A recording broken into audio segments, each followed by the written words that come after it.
Good morning बच्चों आज मैं आपको हिंदी व्याकरण से पाठ 2 वर्ण व्यवस्था पढ़ाऊंगी। तो चलिए सबसे पहले हम जानते हैं कि वर्ण क्या होता है। वर्ण भाषा की वह छोटी से छोटी मूल ध्वनि जिसके खंड ना किए जा सकें उसे वर्ण कहते हैं। वर्ण किसे कहते हैं? भाषा की सबसे छोटी या प्रारंभिक इकाई जिसके हम खंड अर्थात टुकड़े नहीं कर सकते उसे हम वर्ण कहते हैं। जैसे यहाँ पर उदाहरण देखिए, आ, क, प, च आदि। ये क्या है? ये वर्ण हैं। वर्ण के प्रकार। वर्ण के कितने प्रकार होते हैं? वर्ण के 2 प्रकार होते हैं। उच्चारण एवं स्वरूप के आधार पर वर्णों को 2 भागों में बांटा गया है। स्वर, व्यंजन। वर्णों को 2 भागों में बांटा गया है। कौन कौन से? स्वर और व्यंजन।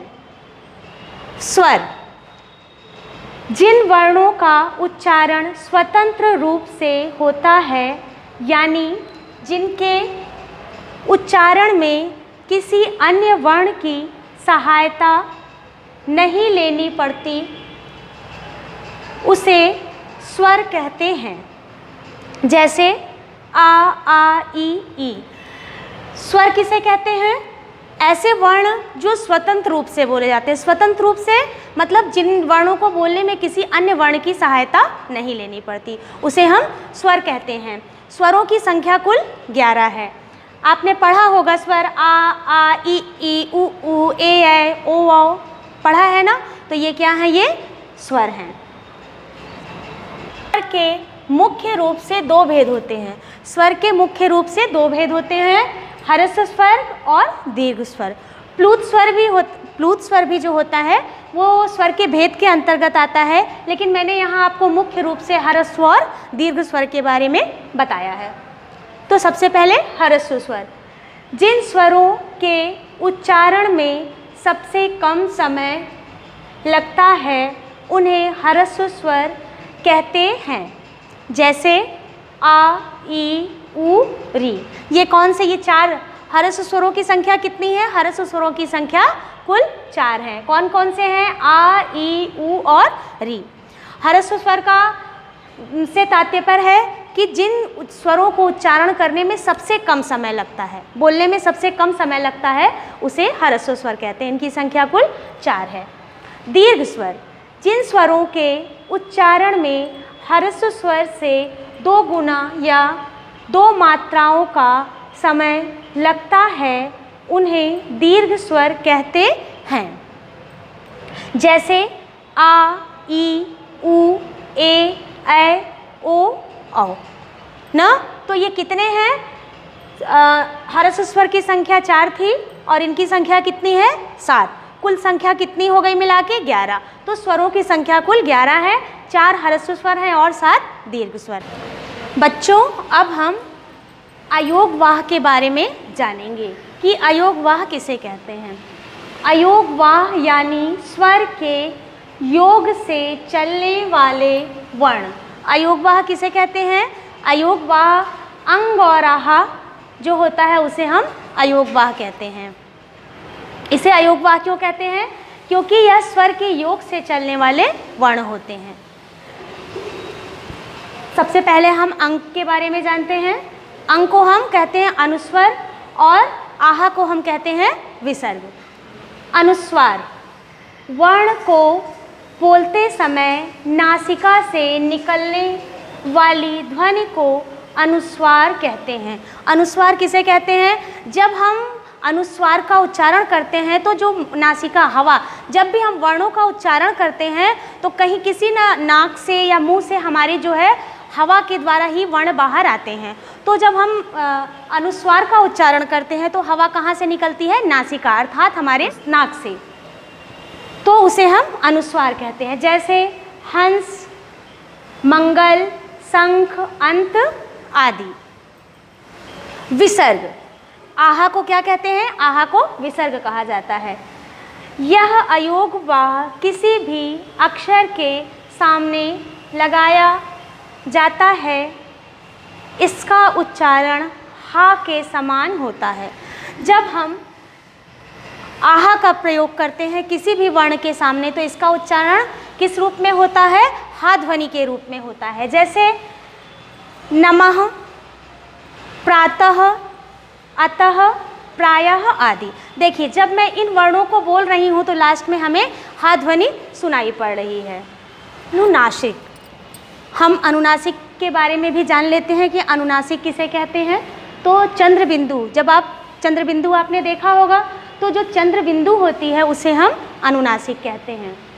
नासिका तथा मुख से निकलने वाली ध्वनि को अनुनासिक कहते हैं। आपने पढ़ा था जो विसर्ग पढ़ा था उसमें आपने देखा, सॉरी काटिए, अनुनासिक। अब हम अनुनासिक के बारे में जानेंगे। अनुनासिक किसे कहते हैं? चंद्र बिंदु आपने देखा है ना, तो जो चंद्र बिंदु होता है उसे हम अनुनासिक कहते हैं।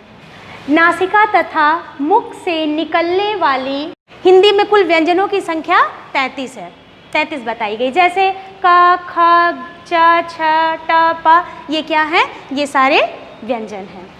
व्यंजन के भेद, व्यंजन के 3 भेद होते हैं। व्यंजन के कितने भेद होते हैं? व्यंजन के 3 भेद होते हैं। पहला स्पर्श व्यंजन, दूसरा अंतस्थ व्यंजन, तीसरा उष्म व्यंजन। स्पर्श व्यंजन, स्पर्श व्यंजन जिन व्यंजनों का उच्चारण मुख के किसी भाग को स्पर्श करके बाहर आते हैं उन्हें स्पर्श व्यंजन कहते हैं। स्पर्श व्यंजन किसे कहते हैं? स्पर्श का अर्थ होता है छूकर।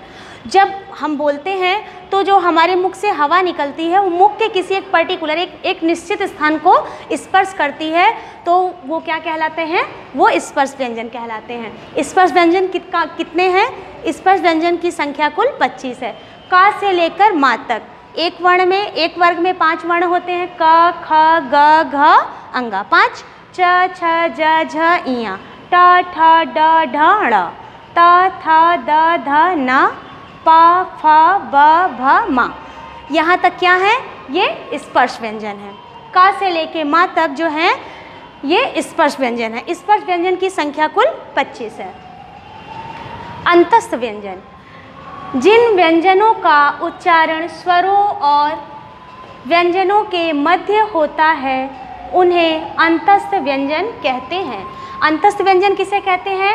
ऐसे वर्ण जिनका उच्चारण स्वर और व्यंजन के मध्य मतलब बीच में होता है उसे हम अंतस्थ व्यंजन कहते हैं। अंतस्थ व्यंजन की संख्या 4 है। य, व, र और ल, ये 4 हैं, ये अंतस्थ व्यंजन हैं। ऊष्म व्यंजन, जिन व्यंजनों का उच्चारण करते समय हवा मुख से टकराकर ऊष्मा पैदा करती है उन्हें ऊष्म व्यंजन कहते हैं। ऊष्म व्यंजन क्या किसे कहते हैं? ऊष्म का अर्थ होता है गर्मी। जिन वर्णों को बोलने के समय जो वायु होती, जो हवा होती है, टकराकर किसी भाग, जब किसी चीज़ से कोई चीज़ टकराती है तो क्या होता है? ऊष्मा, गर्मी। ऊष्म का अर्थ होता है गर्मी। जिन वर्णों को बोलने के समय जो वायु होती, जो हवा होती है, टकराकर किसी भाग, जब किसी चीज़ से कोई चीज़ टकराती है तो क्या होता है? ऊष्मा, गर्मी पैदा होती है। तो जो वो गर्मी उत्पन्न होती है उसके कारण जो वर्ण होते हैं वो ऊष्म व्यंजन कहलाते हैं।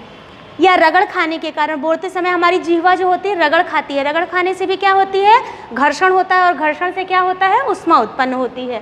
तो ये ऊष्म व्यंजन कहलाते हैं। श, श, श, ह, ये 4 वर्ण जो हैं ये ऊष्म व्यंजन कहलाते हैं।